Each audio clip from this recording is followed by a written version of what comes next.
Bonjour et bienvenue, chers amis, à cette nouvelle émission de Foi et Télévision chrétienne avec le Père Yvan Mathieu. C'est la 6e émission de ces conférences « Je demeurerai au milieu d'eux » et c'est la dernière émission. Alors accueillons-le chaleureusement. Bonjour à la maison, bonjour ici. Ah, les semaines passent vite, c'est incroyable, et passent tellement vite qu'on est déjà rendu à notre 6e semaine et à notre 6e et dernière émission, dont le thème est « Je demeurerai au milieu d'eux », une promesse que Dieu fait à son peuple et à toute l'humanité au chapitre 25, verset 8 de l'Exode, après le passage de la mer Rouge, après l'alliance au mont Sinaï. Dans les 4 premières émissions, on s'est vraiment laissé bercer par les textes de l'Ancien Testament. Et on a compris que nous étions nous-mêmes appelés à être nouveau temple de Dieu. Et dans la 5e émission, on s'est laissé guider par l'Évangile de Matthieu et par l'Évangile de Luc pour découvrir en Marie le nouveau temple de Dieu, le lieu où Dieu demeure au milieu de nous.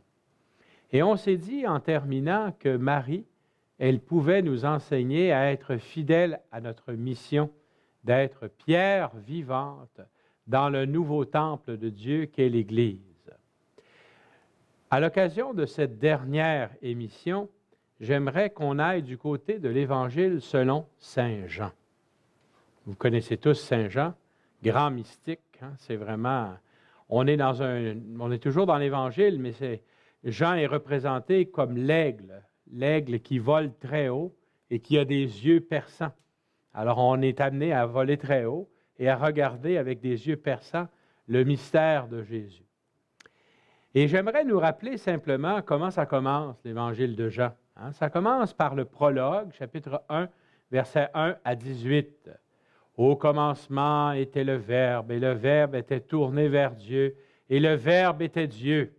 Bon, je vais vous laisser, vous pourrez à la maison plus tard, après l'émission, j'espère, parce qu'autrement vous n'écouterez pas. Vous pourrez aller voir après l'émission le reste du prologue, c'est très beau. Mais au verset 14 de ce prologue de 18 versets, on a dit « Et le Verbe s'est fait chair, et il a habité parmi nous. » C'est un texte qu'on connaît par cœur. Le Verbe s'est fait chair. On le savait déjà à travers le texte de l'Annonciation qu'on a lu la semaine dernière. Il a habité parmi nous. Hein? En anglais, j'aime beaucoup la façon dont on traduit ça, c'est « He pitched his tent ». En bon franco-ontarien, il a pitché sa tente. Non, il a planté sa tente parmi nous. Et c'est vraiment un verbe qui a comme racine le mot « tente » qui est utilisé en Jean 1, 14. Il a planté sa tente parmi nous. Pourquoi c'est important cette référence à la tente? Bien, écoutez, rappelez-vous tout ce qu'on a dit, la tente du rendez-vous, la tente de la rencontre.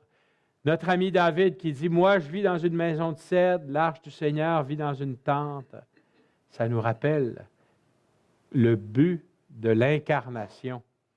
C'est la gloire de Dieu qui habite en Jésus, son Fils, qui vient planter sa tente parmi nous. C'est extraordinaire. Juste ce verset-là, on pourrait éteindre la télévision et ça serait fini. Mais je pense qu'on va aller un petit peu plus loin parce qu'autrement, ça ne serait pas fidèle à Saint Jean.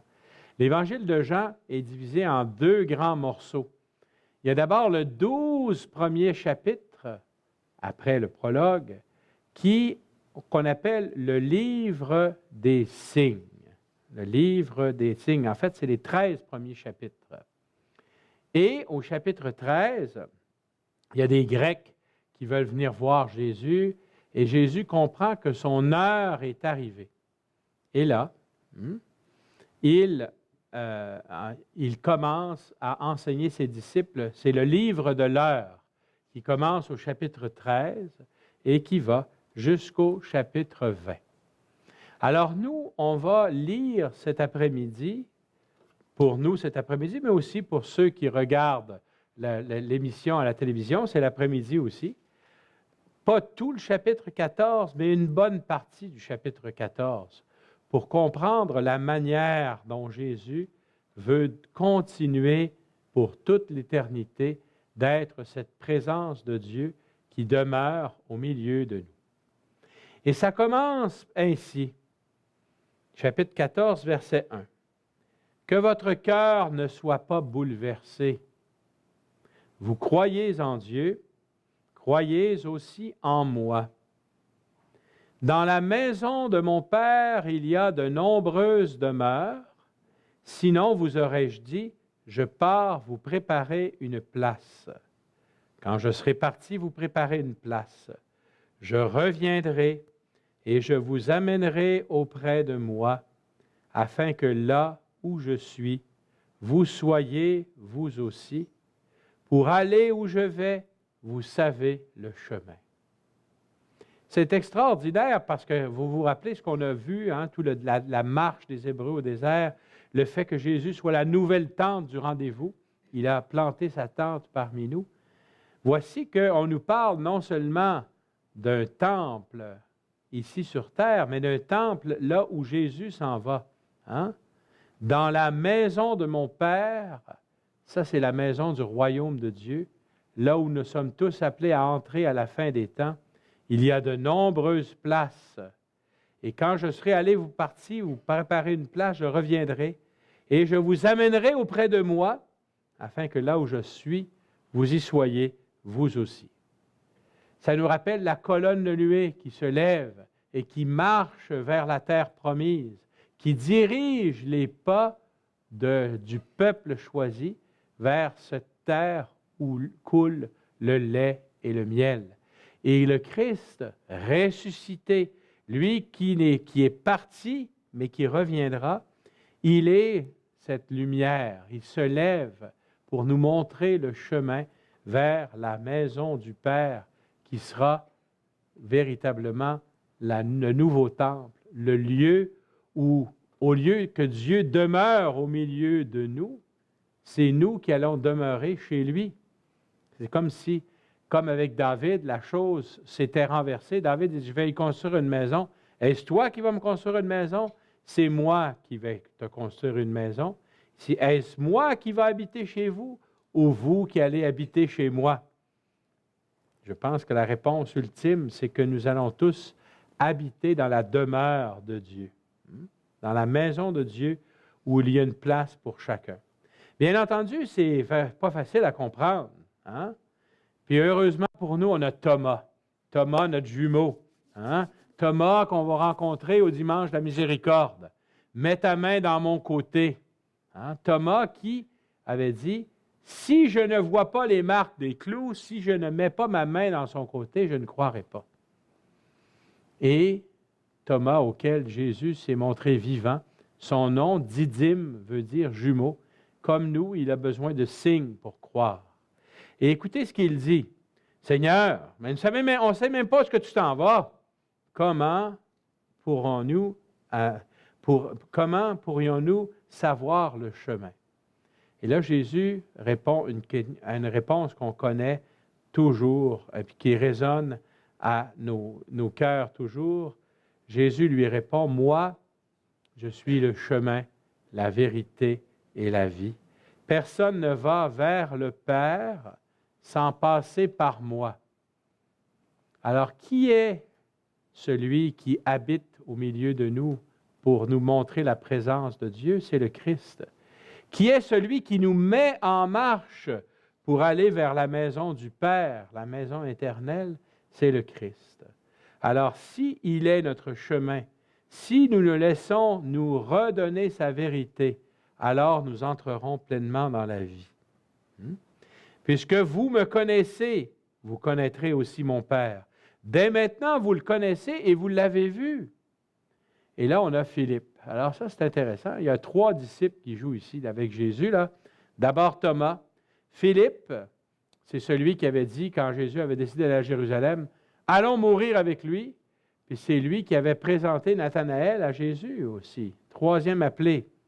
Philippe dit, Seigneur, montre-nous le Père, cela nous suffit. Une demande à 10 piastres, ça, hein? Pas dire à 100 piastres.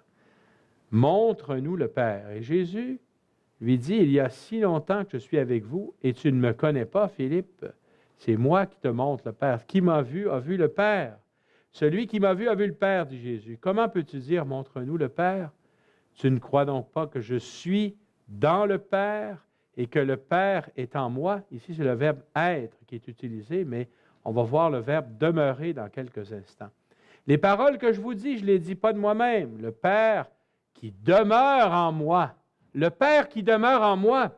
Si vous vouliez une preuve que Jésus est le nouveau temple, celui où Dieu réalise sa promesse, je demeurerai au milieu d'eux. Vous pouvez citer Jean 14, 10, le Père qui demeure en moi, le Père demeure en lui, fait ses propres œuvres. Croyez-moi, je suis dans le Père est en moi. Si vous ne me croyez pas, croyez au moins à cause des œuvres elles-mêmes. Amen. Celui qui croit en moi fera les œuvres que je fais. Il en fera même de plus grandes parce que je pars vers le Père. Et tout ce que vous demanderez en mon nom, je le ferai afin que le Père soit glorifié dans le Fils. Alors, pour croire que Jésus est véritablement la demeure de Dieu au milieu de nous, il faut contempler les œuvres. Et comme Église, on est appelé à continuer les œuvres de Jésus. Celui qui croit en moi fera les œuvres que je fais. Et parce que Jésus sera déjà entré dans sa gloire, parce qu'il nous aura donné l'Esprit Saint, Jésus ajoute, il en fera même de plus grandes, parce que je pars vers le Père. Est-ce que ça ne nous dit pas que nous, qui sommes le temple de Dieu, personnellement, mais surtout comme Église, nous n'avons pas, à travers nos œuvres bonnes, à montrer à nos frères et sœurs que, oui, Dieu demeure au milieu de nous. Non pas parce que nous avons à nous péter les bretelles, mais bien plutôt parce que nous continuons par l'Esprit Saint l'œuvre de Jésus, Fils de Dieu, qui était venu planter sa tente au milieu de nous et qui demande à son peuple de continuer cette présence par la force de l'Esprit. Et on verra ce que ça veut dire après notre pause. Sachez ceci et prêtez l'oreille à mes paroles. Ces gens ne sont pas ivres comme vous le supposez, car c'est la 3e heure du jour.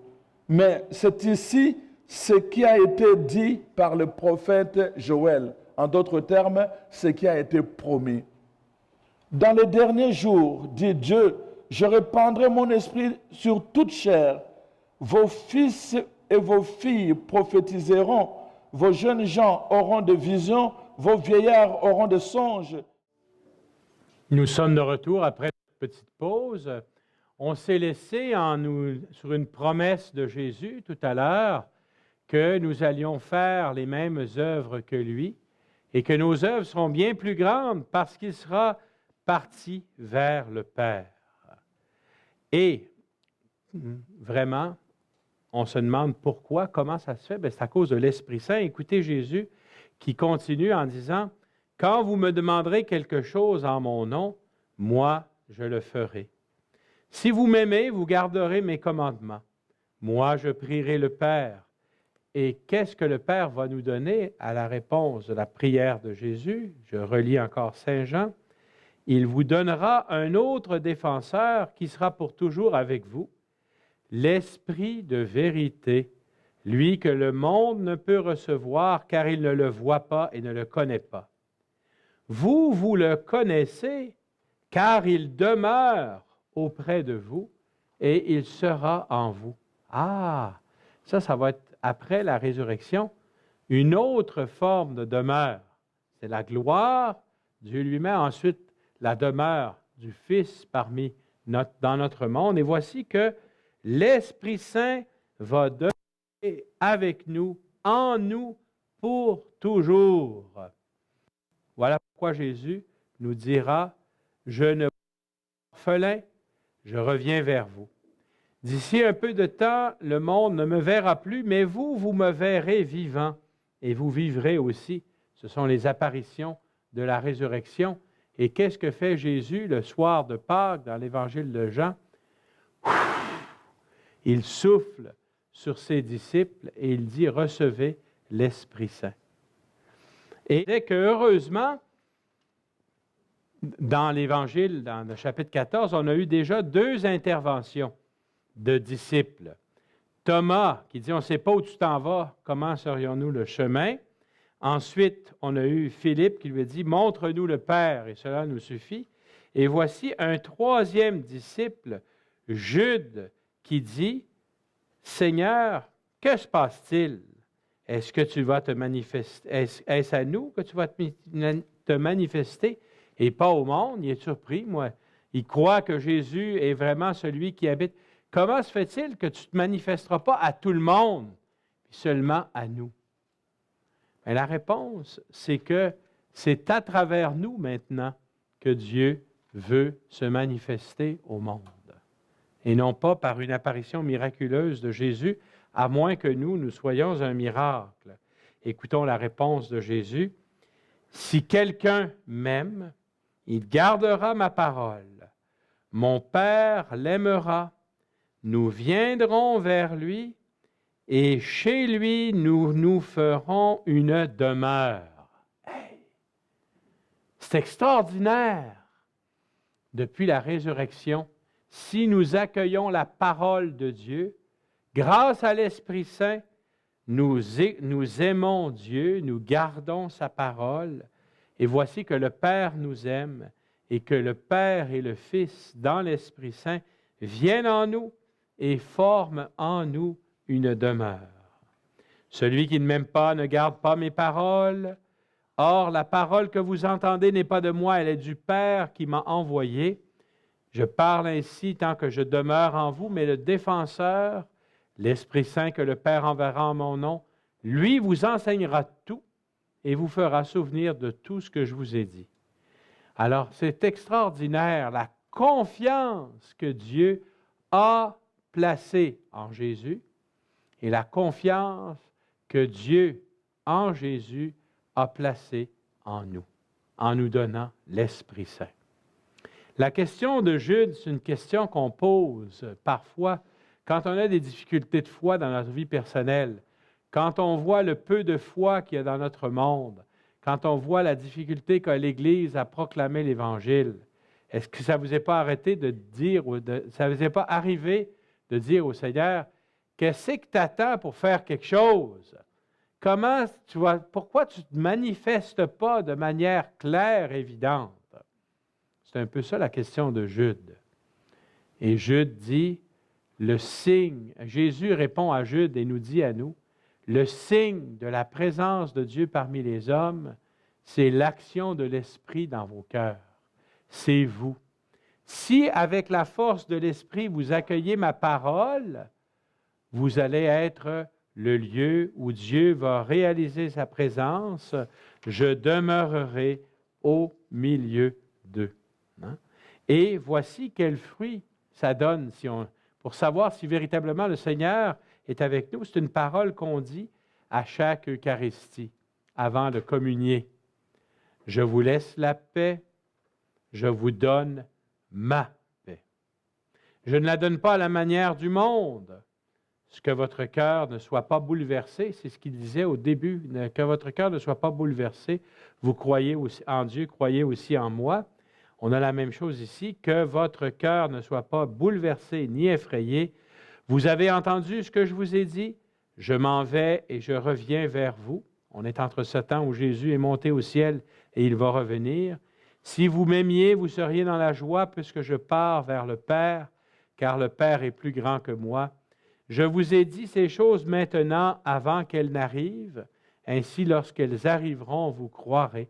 Elles sont arrivées. Mort, résurrection, ascension de Jésus. Désormais, je ne parlerai plus beaucoup avec vous, car il vient le prince de ce monde, c'est l'heure de la croix. Certes, sur moi, il n'a aucune prise, mais il faut que le monde sache que j'aime le Père et que je fais comme le Père m'a commandé. Ce qui veut dire que nous aussi, on a à passer par la croix. Hein? Au moment où on enregistre cette émission, les gens à la maison, on est à la veille du premier dimanche du carême, où nous allons contempler les tentations de Jésus, ou plutôt l'épreuve que Jésus devra subir pour inaugurer son évangile, guidé par l'Esprit. Eh bien, nous aussi, comme lieu où Dieu veut réaliser sa promesse, j'établirai ma demeure au milieu d'eux, nous avons à le suivre sur le chemin de la croix, pas seulement quand on vient le vendredi à l'Église, mais à chaque jour de notre vie. Être vainqueur de l'épreuve en nous appuyant sur la parole, être vainqueur de l'épreuve en nous laissant guider par l'Esprit. Hein?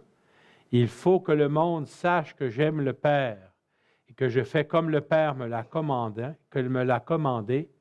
Et Jésus ajoute ceci, « Levez-vous, partons d'ici. » Ce petit « levez-vous, partons d'ici », peut-être qu'historiquement, c'est qu'il fallait qu'il change de place, mais moi, je l'interprète d'une autre manière. Comme moi, je dois aller affronter pour montrer que j'aime le Père, je dois aller affronter la croix. Et au-delà de la croix, ouvrir le chemin de la vie éternelle, vous aussi, vous devez vous lever avec moi pour avoir la même expérience. Levez-vous. On pourrait presque dire, ressuscitez vous aussi. Parce que ressusciter, c'est se lever. Levez-vous, partons d'ici. C'est-à-dire que le lieu maintenant, alors on est comme entre deux moments. Le moment où d'une manière très, très, très, très, très unique et spéciale, le Fils de Dieu, qui est éternel, est venu planter sa tente au milieu de nous. Il a réalisé d'une manière absolument incroyable la promesse de Dieu, je demeurerai au milieu d'eux. Et pendant son séjour, il a été cette présence de Dieu. Il est maintenant retourné vers le Père, dans la maison du Père où il nous prépare une place. Mais il ne nous a pas laissés seuls, il nous a fait don du défenseur, de l'Esprit Saint. L'Esprit Saint qui nous apprend à faire les mêmes œuvres que lui et à en faire même de plus grandes. Parce que nous, personnellement, et nous, comme Église, nous sommes maintenant ce lieu où Dieu veut demeurer. Où Dieu veut demeurer, bien sûr, pour nous réchauffer le cœur, pour nous transformer, pour nous façonner, mais surtout que nous soyons ce lieu où il demeure pour se donner au reste de l'humanité et au monde entier. Levez-vous, partons d'ici. Si on veut suivre le Christ, qui est cette gloire de Dieu qui est descendue et qui nous mène vers le Père, il faut ressusciter avec lui. Levez-vous. Et il faut partir, c'est-à-dire ne pas rester en place, mais nous en aller pour vivre notre mission, pour continuer les œuvres de Dieu. Et c'est ce que nous sommes appelés à faire en tant qu'Église. Et j'aimerais terminer en nous rappelant une parole de Paul. Dans la première aux Corinthiens, au chapitre 3, les versets 16 et 17. Paul dit ceci, « Ne savez-vous pas que vous êtes un sanctuaire de Dieu? Vous êtes un sanctuaire de Dieu et que l'Esprit de Dieu habite en vous. » Et Paul ajoute, « Si quelqu'un détruit le sanctuaire de Dieu, cet homme, Dieu le détruira, car le sanctuaire de Dieu est saint, et ce sanctuaire, c'est vous. » Alors, au terme de cette émission, j'aimerais qu'on retienne peut-être deux choses. La première, c'est que Dieu est fidèle à sa promesse et qu'au cours des âges et jusqu'à la fin des temps, il ne cessera de demeurer au milieu de nous. Mais qu'associé à cette demeure, nous avons reçu une mission de montrer aux hommes et aux femmes de notre temps qu'il est bel et bien là, Dieu, Père, Fils et Esprit, au milieu d'eux.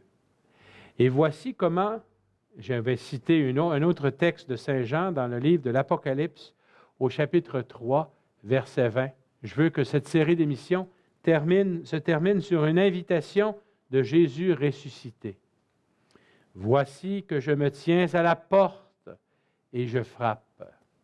Si quelqu'un entend ma voix et ouvre la porte, j'entrerai chez lui, je prendrai mon repas avec lui et lui avec moi. » Je demande au Seigneur que ces 6 émissions qui nous ont rapprochés de la demeure de Dieu nous aident à ouvrir la porte, à laisser entrer le Christ, qu'il nous nourrisse de la présence de Dieu et que nous ayons le goût de partager cette présence avec tous ceux et celles qui croiseront notre route.